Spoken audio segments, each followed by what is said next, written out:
அனைவருக்கும் வணக்கம். இமயமலையில் இருக்கக்கூடிய மாதா வைஷ்ணவ தேவி கோயிலுக்கு செல்லும் பயணத்தின் ஒரு காட்சி இது. கடந்த முறை இதுபோல் பயணத்திற்கு சென்றிருந்த பொழுது ஒரு பதிவுகள் இதேபோல் வெளியிட்டிருந்தோம். சில தவறுகளால் அந்த பதிவுகள் துண்டிக்கப்பட்டு விட்டது. அதனால் இந்த முறை ஆலயத்திற்கு செல்லும்போது அவற்றை பதிவாக எடுத்து மீண்டும் அதை பதிவிட்டிருக்கிறோம். இவை சில வருடங்களுக்கு முன்பாக எடுத்த காணொளி இருந்தாலும் இப்பொழுது அதை பதிவிடுகிறோம் உங்களுக்காக. இப்போ நம்ம காஷ்மீரில் கட்ரா வந்துட்டோம். கட்ராவில் இந்த இடம் பானுகங்கான்னு சொல்லுவாங்க. பானுகங்கா இங்கேருந்து இப்போ நம்ம மேலே அந்த மலையில் ஏறப்பணும். அந்த மலையில் ஏறி பார்க்கும்போது தான் ரொம்ப அற்புதமாக இருக்கும். இந்த இயற்கை சூழலில் எவ்வளோ அருமையாக இருக்குது அப்படிங்கிறது. இப்போ அடிவாரத்துலேருந்து நம்ம மேலே ஏறி போனோம் அப்படின்னா 16 கிலோமீட்டர் வரும். நம்ம அந்த 16 கிலோமீட்டர் இந்த பயணத்தில் எவ்வளோ அழகாக அந்த இயற்கை சூழல் அழகாக இருக்குது அப்படிங்கிறதுக்கு பார்க்கலாம். ட்ரெக்கிங்க்கு போகிறதுக்கு ரொம்ப அருமையாக இருக்கக்கூடிய இடமாக இருக்கும். இப்போ நம்ம பார்ப்போம். இப்போ இது பார்க்குறதுனா கட்ரா, காஷ்மீரில் இருக்க கட்ரா மாதா வைஷ்ணவி தேவி கோயில்னு சொல்லுவாங்க அந்த இடம். போக இதை பற்றின முழு விவரங்களையும் நம்ம போகும்போது முழுசாக நம்ம பார்க்கலாம். இது அடிவாரம். இப்போ இந்த மலை பார்த்தீங்கன்னா முழுவதும் பனிமூட்டமாக இருக்கிறதுனால இது தெரியல முழுசும். பார்க்குறதுக்கு நமக்கு இது சின்னதாக மலை மாதிரி தான் தெரியுது. உண்மையாலுமே ஒரு பெரிய மேஜிக் மலைன்னு தான் சொல்லணும். ஏன்னா போன தடவை வந்தப்போ இதை பார்த்தப்ப இவ்வளோதானா வந்தாச்சு வந்தாச்சு வந்தாச்சு அப்படின்ட்டு நினச்சிட்டு இருந்தோம்.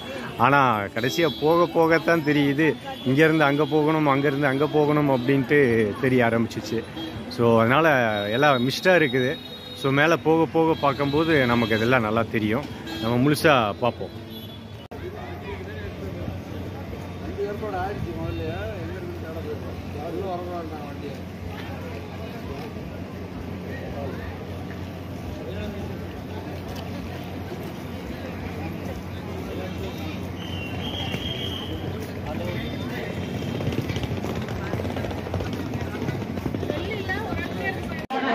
கூட்டம் அதிகமாக இருக்குது. இப்போ நம்ம அத்தை பார்த்துட்டு இருக்கிறோம். பாருங்களேன்.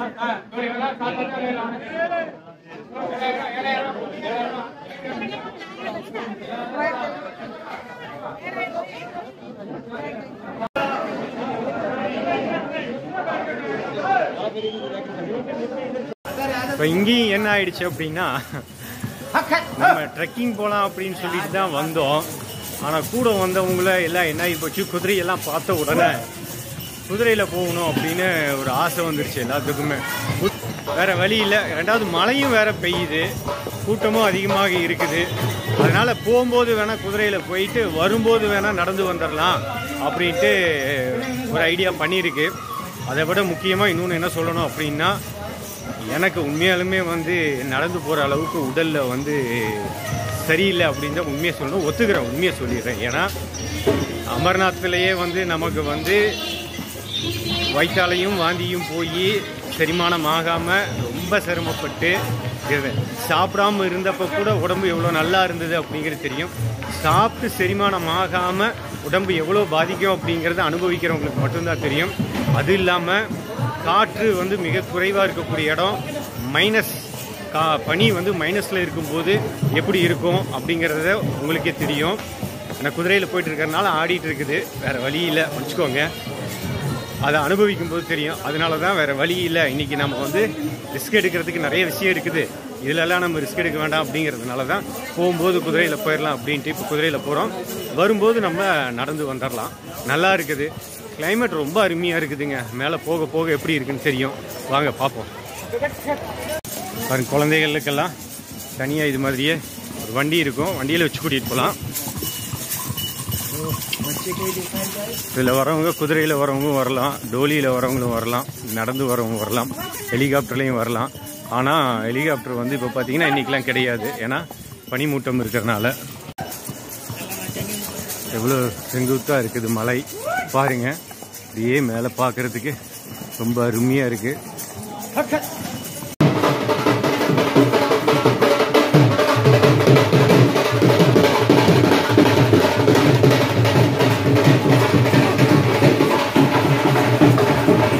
இதே மாதிரி தான் பாதை இருக்கும்.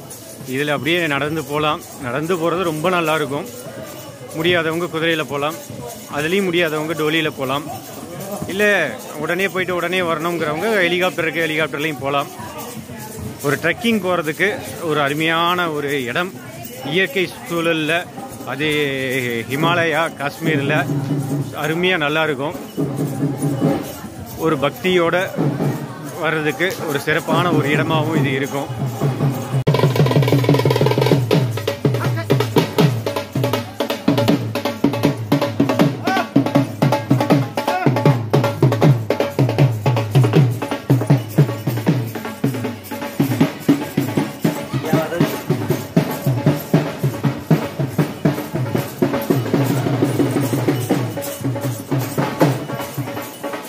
பாருங்க, கீழே எல்லாம் ஒன்றுமே தெரியல, ஒரே மிஸ்ட்டு தான். மலையில் மேகம் போக போக போக போக உங்களுக்கு நல்லாவே தெரியும் பாருங்க, எவ்வளோ கீழே இருந்து நம்ம மேலே வந்திருக்கோம் அப்படின்னு.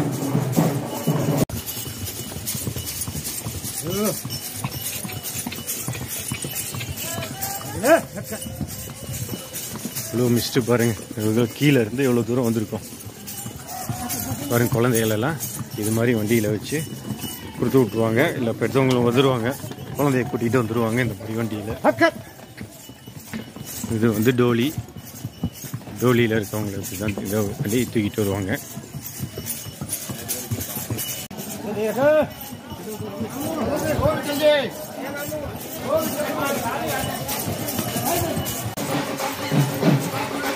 அப்படியே நேராக போய் அப்படி சுற்றி அப்படி வரணும் பாருங்க.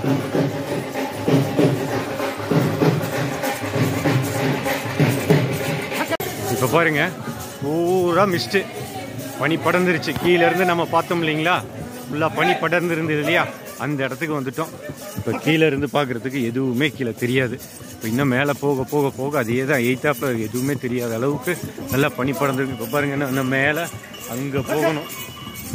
ஸோ இதே மாதிரி தான் கிளைமேட் இருக்கும், நல்ல ஜில்லுன்னு இருக்குது. இந்த பாதை நம்ம போயிட்டு இருக்கிறது, இது வந்து நம்ம கோடா, அதாவது போனி குதிரை போகிறதுக்கான வழி மட்டும். அந்த பக்கம் நடந்து போகிறவங்க, டோலியில் போகிறவங்க எல்லாம் போகிறதுக்கான பாதை அது. இப்போ பாருங்க, கீழே பாருங்க, எதுவுமே தெரியல. நம்ம கீழே அங்கேருந்து தான் வந்தோம், எதுவுமே தெரியல பாருங்க. வா, அருமையாக இருக்கு.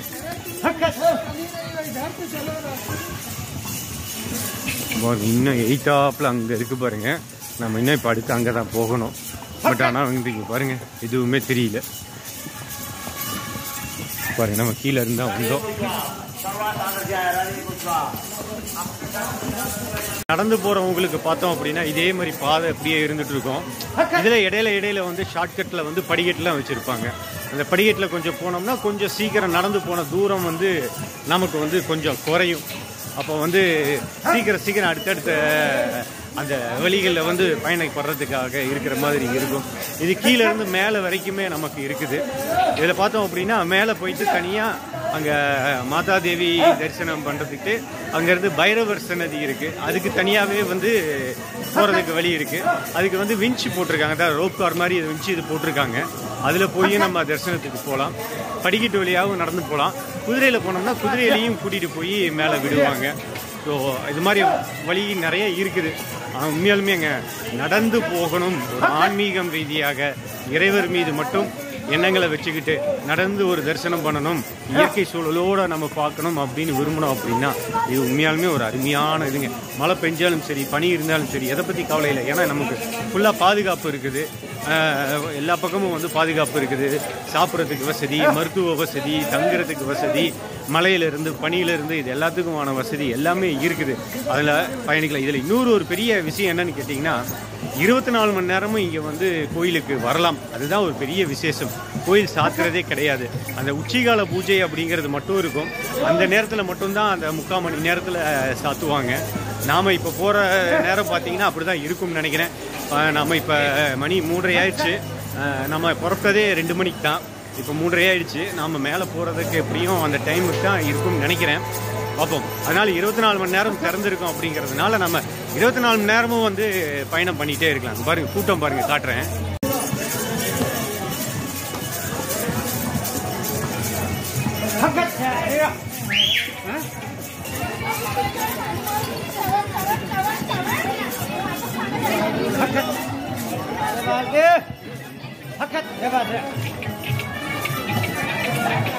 கூட்டம் இருந்துட்டே இருக்கு பாருங்க.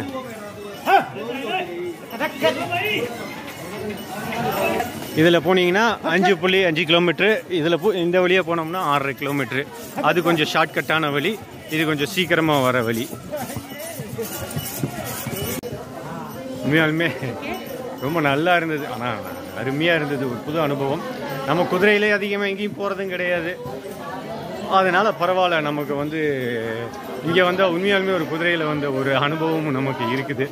இப்போ வந்துட்டோம். இப்போ என்ன பண்ண போகிறாங்கன்னா, செக் போஸ்ட் இருக்குது, செக் போஸ்ட்டில் செக் பண்ணுவாங்க. ஸோ அதனால் எல்லாத்தையும் செக் பண்ணிவிட்டு, நம்ம லக்கேஜ் எல்லாம் இருக்கு இல்லையா, அதெல்லாம் செக் பண்ணிவிட்டு உள்ளே விடுவாங்க. நம்ம செக் பண்ணிவிட்டு போயிடலாம். செக் போஸ்ட்டு எதுக்குன்னா, இந்த ஹார்ன்ஸு இந்த மாதிரி இதெல்லாம் கொண்டு வந்துடுறாங்க இல்லைங்களா, அதெல்லாம் வந்து செக் பண்ணுறாங்க. எனக்கு முன்னாடி இருந்தவர் பார்த்தீங்கன்னா செக் போஸ்ட்டில் செக் பண்ணுறாங்க. அதில் பார்த்தீங்க அப்படின்னா மறைச்சி வச்சுருக்கிறாரு அவ்வளோ பெரிய பாக்கெட்டு ஹார்ன்ஸு. இதெல்லாம் பார்த்தீங்கன்னா யாருக்கு தெரியாது அப்படின்ற இடத்துல. அதனால் வந்து அது எல்லாத்தையுமே அவங்க வந்து எடுத்துட்டாங்க. பாருங்கள், இப்படி ஒரு இடத்துக்கு வந்திருக்கோம், அதெல்லாம் இல்லாமல் வந்தால் நல்லாயிருக்கும். அதுதான் பாருங்கள், கிளைமேட் எவ்வளோ அருமையாக இருக்குது. இப்போ தான் கொஞ்சம் வெயில் நல்லா இருக்குது பார்க்குறதுக்கு. வெயில் பாருங்கள் சிறப்பாக இருக்குது. இப்போ தான் நம்ம கீழே வந்த பாதையை பாருங்கள், எப்படி செட்டாக போட்டிருக்கு பார்த்தீங்களா, சுற்றி சுற்றி வரோம் இல்லையா, இதுதான் அந்த பாதை. இங்கே பாருங்கள், இப்போ மேலே கோயில் தெரியுதா, இதிலிருந்து இன்னும் அதுக்கு மேலே இன்னும் சுற்றி சுற்றி சுற்றி போக வேண்டியது இருக்குது. இப்போ இங்கே வந்ததுக்கப்புறம் செக் போஸ்ட் முடிச்சுட்டு இந்த குதிரையிலேருந்து நம்ம ஏறிக்கணும். இங்கே பாருங்கள், இப்போ ஒரு பாப்பா ஏறுறாங்க பாருங்கள், அழகா.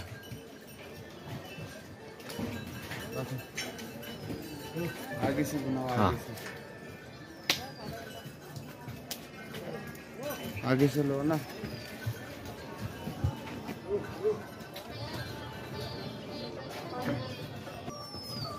இது பார்த்தீங்களா, என்னது மேலே போகணும். ஒரு பாதி வெள்ளை கட்டடங்கள் தெரியுது இல்லைங்களா, அதுக்கு மேலே போகணும். பாருங்க கிளைமேட் எவ்வளோ அருமையாக இருக்குது. இது வந்து தனியாக குதிரை போகிறதுக்கான ஒரு பாதை, அந்த செக் போஸ்ட்டுக்கு அப்புறம். அதுக்கப்புறம் மேலே போய் எல்லாம் ஒன்று சேர்ந்து போகிற இடத்துல போய் சேர்ந்துடும். பனி மட்டும்தான் இருக்குது, வேறு எதுவுமே தெரியல. ஒன்றும் மேலே உச்சி தெரியுது பாருங்க, அங்கே போகணும் இப்போ நம்ம.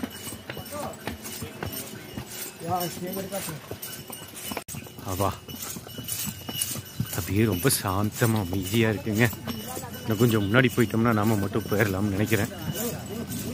ஓ, முன்னாடி வண்டி வருது பாருங்க. கிளைமேட் காட்டுக்குள்ளே போகிற மாதிரியே, காடு தான், காடு, மலை, மிஸ்ட்டு அப்படியே ஃபுல்லாக. இவ்வளோதான் பாதை.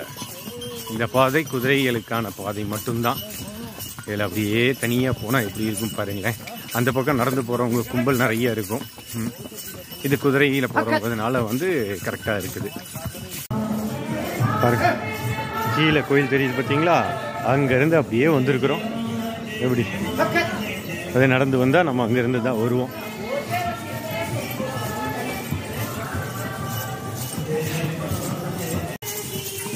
சரிவா, அப்படியே அமைதியான ஒரு சூழல் பாருங்க.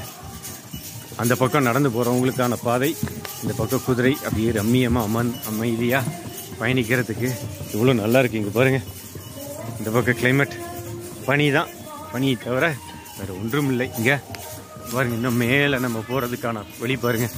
அப்படியே சுற்றி சுற்றி சுற்றி வளைஞ்சு வளைஞ்சு வளைஞ்சு வளைஞ்சு இருக்குது. இன்னும் அங்கே மேலே போகணும் பாருங்கள். எங்கப்பா, அவ்வளோதான். இப்போ நல்லா மேலே வந்துட்டோம். பாருங்க, இது நடந்து வர்றதுக்கு வா, அருமையான ஒரு கிளைமேட். இது பாருங்க, எய்த்தாப்ல வர்றது எதுவுமே தெரியல. பாருங்க,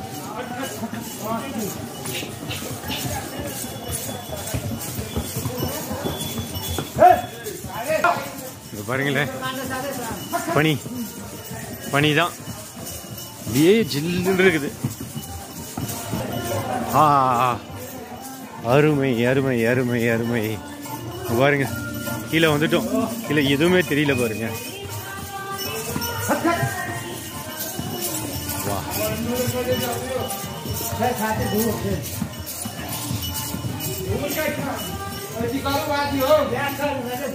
எல்லாம் மேகமூட்டமாயிடுச்சு. உங்களுக்கு கீழே எல்லாம் காட்டலான்னு பார்த்தா எதுவுமே தெரியல பாருங்க. ஏன்னா இதுக்கு முன்னாடி வந்தப்ப இங்கேருந்து பார்க்கும்போது கீழே எல்லாம் நல்லா தெரியும். இந்த தடவை நல்லா காட்டலான்னு பார்த்தா பயங்கரமான மேகமூட்டமாக இருக்கிறதுனால எதுவுமே காட்ட முடியல, எதுவுமே கீழே தெரியல. எவ்வளோ உயரத்தில் நாம் இருக்கோம் அப்படிங்கிறத பார்க்கலாம் அப்படிங்கிறதுக்கு எதுவுமே தெரியல.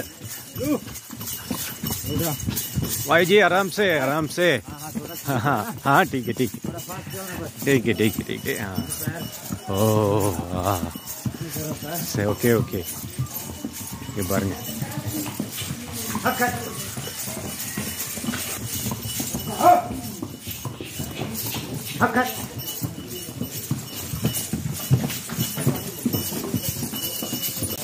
ஒண்ணுமே தெரிய மாட்டேங்குது. இதுக்கு மேல பாருங்க, ஒன்றும் தெரியல. அந்த அளவுக்கு மேலே வந்துட்டோம். இன்னும் பார்க்குறதுக்கு நமக்கு இங்கே பாருங்க, இங்கேருந்து இந்த இடத்துலலாம் காட்டினா உங்களுக்கு வந்து நல்லா தெரியும். அந்த பக்கத்தில் நம்ம போகிற இடம் எல்லாமே நமக்கு தெரியும்.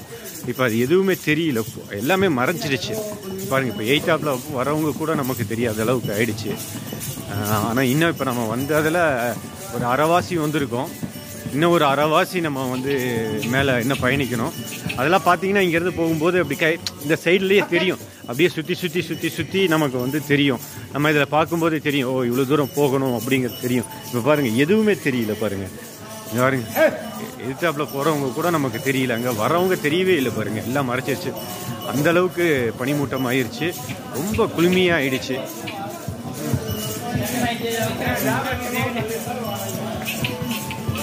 வா, இந்த இடத்துலலாம் முன்னாடி பார்க்கும்போது திரும்புகிற இடம்லாம் நல்லா அழகாக தெரியும்.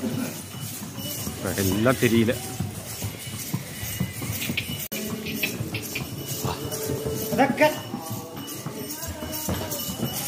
நறுமணம் அருமையா இருக்குங்க. மூலிகையினுடைய வாசம், அந்த பூ வாசம், ஆஹா, அப்படியே கீழே இருந்து மேலே வர வர வர வர வர வர நறுமணம் ரொம்ப அருமையா இருக்கு. மேலே உயரத்துல போக போக போக போக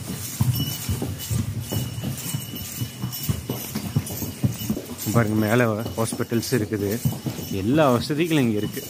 24 மணி நேரமும் வந்து பயணிக்கிறதுக்கு, தரிசனம் பண்ணுறதுக்கு, நடந்து வர்றதுக்கு எல்லாத்துக்கும் ஒரு நல்ல இடம். மணி சரியாக 4:30 ஆகுது. இப்போ நாம் வந்து மேலே வந்திருக்கோம். அதாவது கீழே இருந்து பார்த்தீங்க அப்படின்னா 9 கிலோமீட்டர் உயரத்துக்கு நாம் இப்போ வந்து பயணம் பண்ணி வந்திருக்கிறோம். மேலே பாருங்கள், கீழே போட்டிருக்காங்க பாருங்கள். பாருங்கள், வந்து ஓய்வாக உட்காந்துக்கிறதுக்கு. ஸோ கட்ரா கீழே வந்து போகிறதுக்கு 9 கிலோமீட்டர் பயணம் பண்ணி வந்திருக்கோம். இங்கே பாருங்கள், மேலே எல்லாம் உச்சி தெரியுது பார்த்தீங்களா? இப்போ இன்னும் அங்கே போக வேண்டியது இருக்குது. நம்ம இப்போ தெரியுது பாருங்கள், மிஸ்ட் இல்லாமல் இங்கே 8 தெரியுது பார்த்தீங்களா? அதுதான் இப்போ நம்ம சுற்ற வேண்டிய இடம். அப்படியே சுற்றி நம்ம போக வேண்டியது. தூரத்தில் தெரியுது பாருங்கள் சைடில்.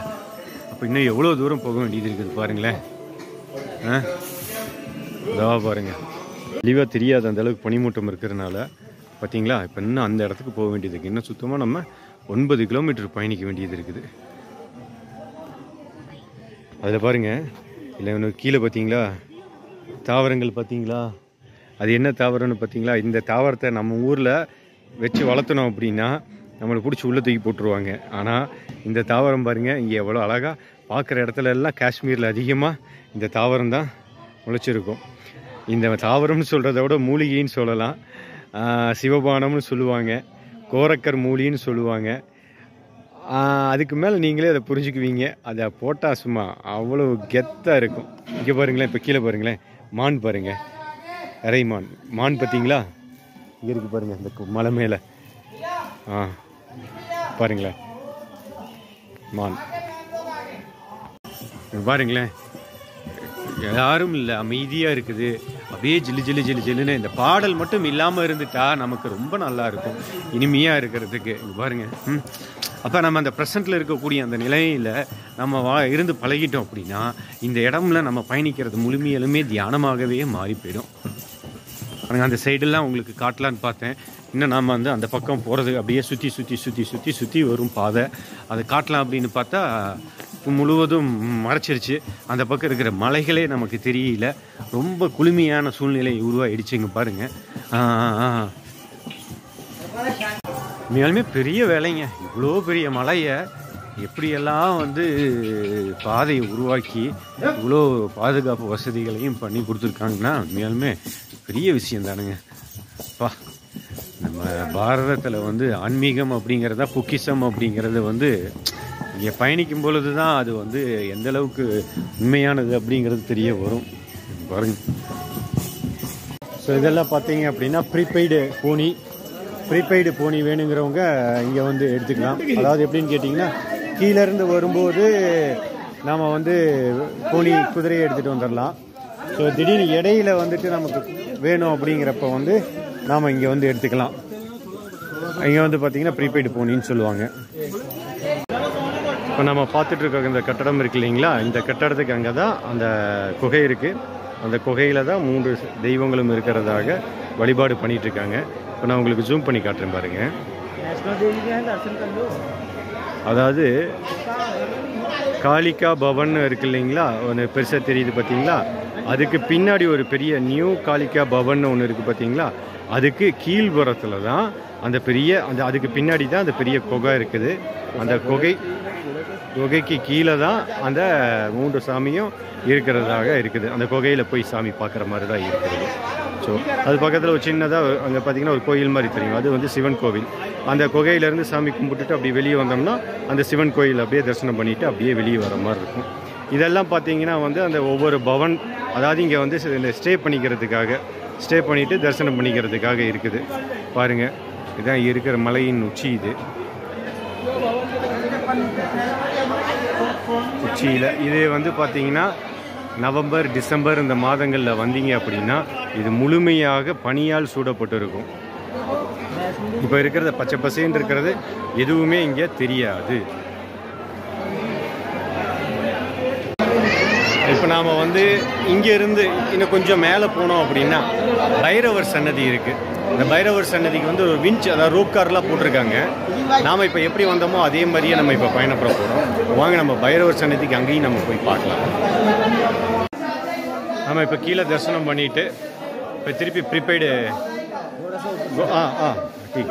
இப்போ ப்ரீபெய்டு கோடாக்கு வந்து டிக்கெட்டு வாங்கிட்டு, அதாவது என்னென்னா கீழேருந்து மேலே வரும்போது தனியாக டிக்கெட் வாங்கணும், மேலே இருந்துட்டு கீழே வரும்போது டிக்கெட் வாங்கணும், கீழேருந்து மேலே போகும்போது தனியாக டிக்கெட் வாங்கிட்டு இப்போ பைரவர் சன்னதிக்கு வந்து தனியாக இப்போ நம்ம போகணும். இப்போ அங்கே தான் இப்போ நம்ம புறப்படுறோம். அதுக்கு பார்த்தீங்கன்னா தனியாக நம்ம போகிறதுக்கு ரோப் கார் மாதிரி வந்து வசதிகள் அமைச்சிருக்காங்க. அதுலேயும் போகலாம், நடந்தும் போகலாம், குதிரையிலையும் போகலாம், டோலிலையும் போகலாம். இப்போ வந்ததை விட இன்னும் கொஞ்சம் உயரத்தில் இருக்கும், அவ்வளோதான். இப்போ நம்ம அந்த வழியில் தான் இப்போ நம்ம போகிறோம்.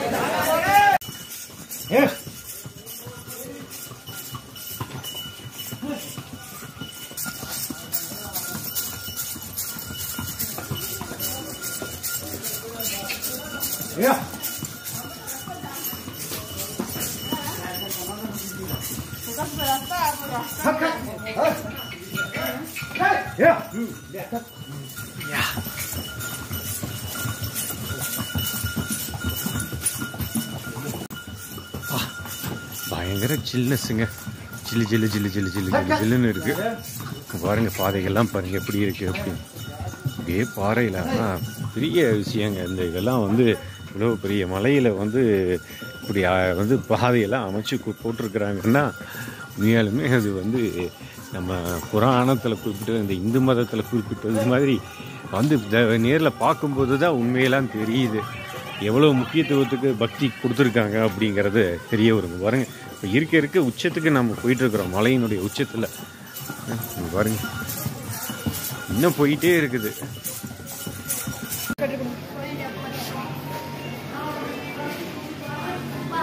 பைரவருக்கு விஞ்ச் வந்து நிற்கிற இடம் இதுதான்.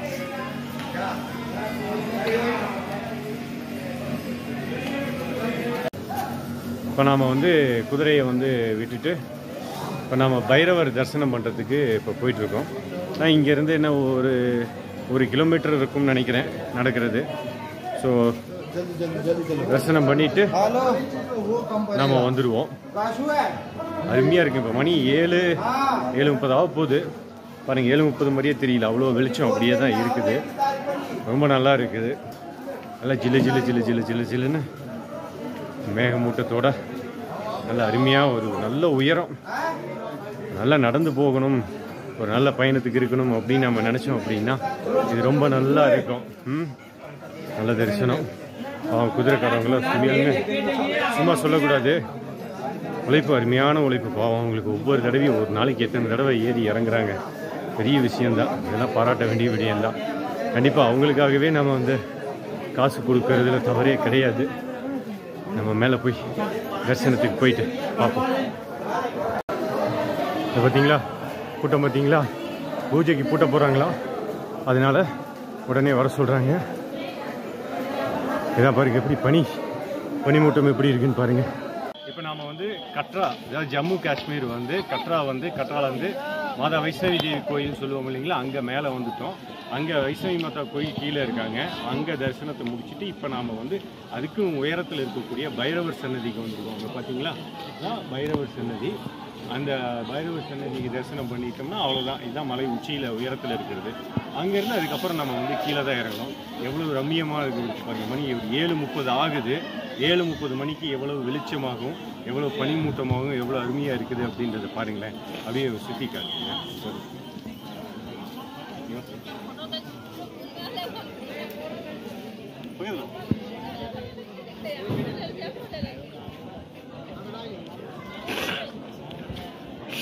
எவ்வளோ டீப்பாக இருக்குது பாருங்க. ஸோ உட்காரு. நாம் இப்போ வந்து அந்த வழியாக இப்போ நம்ம வந்து இதான் காட்டுங்க. இந்த பாருங்க, இதுதான் அந்த குகை. இந்த குகையில் இப்படி தான் வந்து சாமி இருக்கிறதா வழிபாடு பண்ணிட்டு இருக்காங்க. அதை வந்து நமக்கு வந்து இப்போ வந்து எப்படி அந்த எல்இடி டிவியில் நமக்கு இதை காட்டிகிட்டு இருக்காங்க. இது வந்து விக்கிரமாக இருக்காங்க. ஆனால் அங்கே வந்து பார்த்திங்கன்னா அருவமாக இருப்பாங்க. முப்பெரும் தேவிகள் அப்படின்னு நமக்கு சொல்லுவாங்க இல்லையா, அவங்க எல்லாமே அருவமாக. இப்போ தான் கோயில் பாருங்கள். இது வந்து பனி காலத்தில் வந்து எப்படி இருக்கும் அப்படிங்கிறத வந்து பனியில் வந்து இப்படி தான் இருக்கும். அதாவது நவம்பர், டிசம்பர், ஜனவரி மாதங்களில் வந்து இந்த அளவுக்கு பனி மூட்டத்தில் வந்து மூடி இருக்கும். அப்போ இங்கே வரவே முடியாது, முழுக்க வந்து பனி நிறைந்து இருக்கும். ரொம்ப அருமையான இயற்கை சூழல், ரொம்ப அற்புதமாக இருக்குது. அதாவது ஒரு நடந்து போகணும், ஒரு இயற்கையோட ஒரு சூழ்நிலையில் நல்ல இயற்கையை சுவாசிச்சுட்டு பாதுகாப்பாகவும் இருக்கணும், ஒரு ட்ரெக்கிங் போகணும் அப்படின்னு நாம் நினச்சோம் அப்படின்னா, ஒரு நம்ம தமிழ்நாட்டை தவிர்த்து மற்ற இடங்களில் எங்கேயாவது போகணும் அப்படின்னு ஆசைப்பட்டோம்னா கண்டிப்பாக இங்கே வந்து அந்த ட்ரெக்கிங் போகிறதுக்கு ஒரு ஆன்மீக பயணமாகவும், அந்த உடலுக்கு வந்து ஒரு உழைப்பு, ஒரு யோகாவாக இருக்கணும், நடந்து போகணும் அப்படின்னு விருப்பப்படுறவங்களுக்காகவும் இது வந்து ரொம்ப பாதுகாப்பான ஒரு இடமாக இருக்கும். ஏன்னு கேட்டிங்கன்னா கிட்டத்தட்ட ஒரு 16 கிலோமீட்டர் வருது நமக்கு. இப்போ மேலேருந்து இப்போ ஒரு 3 கிலோமீட்டர் பைரவர் இருப்பார். ஸோ அப்போ 19 கிலோமீட்டர் வந்து ஒரு அருமையாக வந்து நடந்து நம்ம பயணிக்கக்கூடிய ஒரு சூழ்நிலை இங்கே நமக்கு அமைஞ்சிருக்கும். இயற்கை சூழ்நிலை பாருங்கள் எவ்வளோ அற்புதமாக இருக்குது. இயற்கையான காற்று, மூலிகை காற்று, மலையினுடைய இயற்கை தன்மை, அந்த குளுகுளுன்னு இருக்கிறது, நடந்து வர்றது, மன அமைதி இருக்கிறது. இது எல்லாத்துக்குமே மன அமைதி, இது எல்லாத்துக்குமே நமக்கு வந்து இருக்கக்கூடியதாக இருக்கும். அதை விட முக்கியமாக ஒரு பக்திக்கு ஒரு சிறந்த உதாரணமாக இருக்கக்கூடிய இடமாகவும் இருக்கு. அப்போ ஆன்மீக பயணத்துக்காகவும் வரலாம், ஒரு உடல் யோக பயிற்சிக்காகவும் நம்ம இங்கே வரலாம். அது மட்டும் இல்லாமல் உள்ளூர்ல இருந்து வெளியூரில் வந்து நாம் வந்து, அதாவது நம்ம தமிழ்நாட்டில் இருக்கோம்னா இது வந்து காஷ்மீர், நம்ம வந்து பாரதத்தின் உச்சியில் இருக்கக்கூடிய ஒரு பகுதிக்கு வந்து நமக்கு ஒரு அனுபவத்தை, இங்கே ட்ரெக்கிங் வரக்கூடிய அனுபவத்தை இருக்கக்கூடியதாகவும் இருக்கும். அதனால ட்ரெக்கிங் வரணும் அப்படின்னு நம்ம நினைக்கும் போது ஒரு நல்ல பாதுகாப்பான ஒரு இடமாகவும், யோகத்துக்கான ஒரு இடமாகவும், பக்திக்கான ஒரு இடமாகவும் இருக்கிறதுல வந்து இந்த இடம் ரொம்ப சிறந்ததாக இருக்குது அப்படிங்கிறத அனுபவத்தில் பல பேர் சொல்லியிருக்காங்க. அந்த அனுபவத்தை தான் இன்றைக்கி நாம் அனுபவிச்சிருக்கோம். அதை தான் இன்றைக்கி நாம் வந்து சொல்லியிருக்கிறோம். இந்த பதிவு எதுக்கு அப்படின்னு கேட்டிங்கன்னா, இறைவர் ஏகமயமாக இருக்கார் அப்படின்னு நம்ம சொல்லியிருக்கோம். ஆனா இறைவர் ஏகமயமாக இருக்கிறார், ஆலயத்துல மட்டும் இல்லை அப்படிங்கிறது தான் உண்மையா நம்மளுடைய வாழ்வியல் முறையில இருக்கு. அப்படி இருக்கும்போது இயற்கையே இறைவராக இருக்கிறார் அப்படின் போது இந்த இயற்கையவும் நாம இறைவராக பார்க்கணும் அப்படிங்கறத நாம மட்டும் பார்த்தா பத்தாது, நம்ம சந்ததிகளும் பார்க்கணும் அப்படிங்கிறதுக்காக அவங்கள நாம கூட்டிட்டு வந்திருக்கோம். ஏன்னா இதுக்கு முன்னாடி நாம அதிகமா இது மாதிரி பயணங்களுக்கு எல்லாத்துக்கும் போகும்போது எல்லாரும் நாங்க குடும்பத்துல இருக்கும்போது குடும்பத்துல எல்லாத்தையும் விட்டுட்டு இப்படிலாம் போகக்கூடாது, அதெல்லாம் கல்யாணம் ஆயிடுச்சு, குடும்பத்தோடு இருக்கணும் அப்படின்னு சொல்லி ஒரு காரணத்தை சொல்லிட்டே இருப்பாங்க. அப்ப நாம எல்லாம் எல்லா பக்கமும் போயிட்டு வந்துட்டோம். இதே மாதிரி எல்லா கோயில்களுக்கும் போயிட்டு வந்ததுனாலதான் இப்ப வீட்டுல இருக்கவங்க மனைவி குழந்தைகள் எல்லாத்தையும் நம்ம கூட்டிட்டு போகணும் அப்படின்ற சூழ்நிலை உருவாகுது. இப்ப பாருங்க, நாம எங்கெல்லாம் நம்ம போனோமோ அங்கெல்லாம் நம்ம வீட்டுல இருக்கிறவங்களை இப்ப கூட்டிட்டு போறதுக்கு நாம வந்திருக்கோம். இப்ப நாம எப்படி அனுபவிச்சோம் அந்த அனுபவங்கள் அவங்களுக்கு கிடைக்கிறதுக்கு ஒரு வாழ்வியலாக அமைந்து இருக்குது. அதனால ஆன்மீகம் அப்படிங்கிறது உண்மையாகவும் என்ன அப்படின்னா இறைவர் ஏகமயமாக இருக்கிறார் என்பதை உணர்ந்து, இயற்கையும் இறைவராக இருக்கிறார் என்பதை உணர்ந்து, அகத்தில் இறைவர் இறைத்தன்மையோட வாழ வேண்டும் என்பதை உணர்ந்து, அந்த ஜோதி ரூபமாக அருவமாக இருக்கக்கூடிய இறைவரை உணர்ந்து என்னைக்கு நாம வாழ்கின்றோமோ அன்னைக்கு நம்ம வாழ்க்கை ஏகமயமானதாக இருக்கும். அது வரைக்கும் இந்த இயற்கையை இறைவராக வணங்குவதற்கு இது போன்ற இடங்களுக்கு பயணப்படுவது என்பது நமக்கு மேலும் மேலும் மேலும் நமக்கு நல்ல அனுபவத்தை தரும்.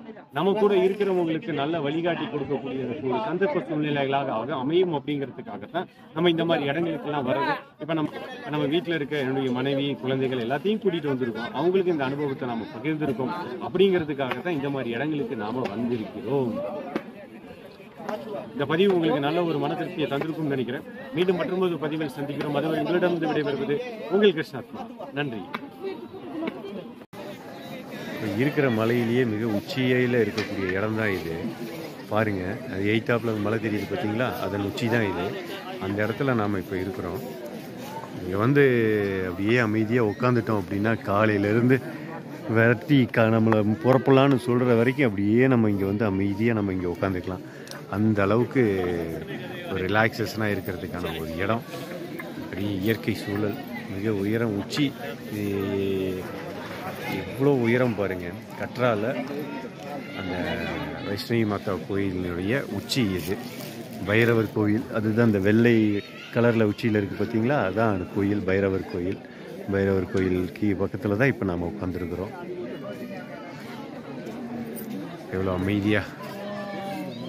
இப்போ தான் கொஞ்சம் வெளிச்சம் வருது. கொஞ்சம் தான் பனி கொஞ்சம் கரைஞ்சிக்கிட்டு இருக்குது. இப்போ தான் மலையெல்லாம் கொஞ்சம் நல்லா தெரியுது பாருங்கள். அவ்வளோ உயரத்தில் நாம் இப்போ இருக்கிறோம் அமைதியாக. இப்போ பாருங்கள், மிஸ்ட்டு மறைஞ்சு அடுத்த 2வது மலை தெரிகிறது, அடுத்து 3வது மலை தெரிகிறது.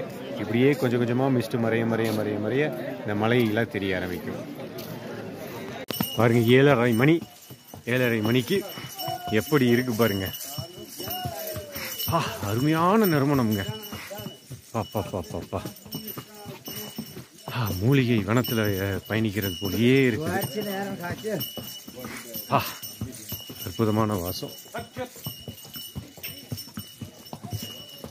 பாருங்க, இப்போ நாம் கீழே இறங்கிட்டு இருக்கோம். தரிசனம் முடிஞ்சு நம்ம கீழே இறங்கிட்டு இருக்கிறோம்.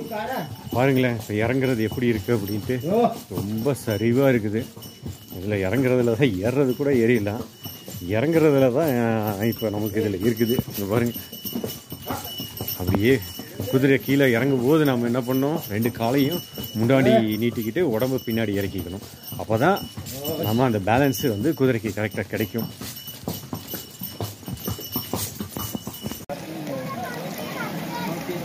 வேலைக்கு